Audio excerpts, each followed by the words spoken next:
வேதாரண்யம் மேற்கு ஒன்றியத்தில் உள்ள மருதூர் ரெட்டக்கடை தெருவில் நீர்மோர் பந்தல் அதிமுக கழக செய்தி தொடர்பாளர் காசிநாத பாரதி ஏற்பாட்டில் முன்னாள் அமைச்சர் எம்எல்ஏ OS மணியன் ரிப்பன் பெட்டி திறந்து வைத்தார். நாகையில் தற்போது வெயில் வாட்டி வதைத்து வருகின்ற நிலையில் அதிமுக சார்பில் பல்வேறு இடங்களில் பொதுமக்களுக்கு நீர், மோர் மற்றும் பழங்கள் வழங்கப்பட்டு வருகிறது. அதன் ஒரு பகுதியாக நாகை மாவட்டம் வேதாரண்யம் மேற்கு ஒன்றியத்தில் உள்ள மருதூர் ரெட்டக்கடை தெருவில் அதிமுக கழக செய்தி தொடர்பாளர் காசிநாத பாரதி அவர்களின் ஏற்பாட்டில் நீர்மோர் பந்தல் திறப்பு விழா நடைபெற்றது. இந்த விழாவில் நாகை மாவட்ட கழக செயலாளர் முன்னாள் அமைச்சர் வேதாரண்யம் சட்டமன்ற உறுப்பினர் OS மணியன் அவர்கள் கலந்து கொண்டு நீர்மோர் பந்தலை ரிப்பன் வெட்டி திறந்து வைத்து பொதுமக்களுக்கு பழங்கள் மற்றும் தர்பூசணி, நீர்மோர் உள்ளிட்டவைகளை வழங்கினார்.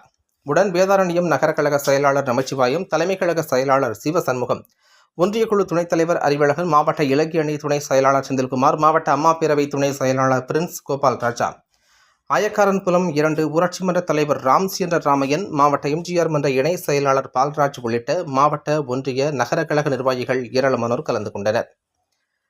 செய்திகளை துல்லியமாகவும் உடனுக்குடனும் தெரிந்து கொள்ள நாகை 24 நியூஸை சப்ஸ்கிரைப் செய்து கொள்ளவும். நாகை மாவட்ட செய்திகளுக்காக நாகையிலிருந்து RS இளங்கோவன்.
Okay.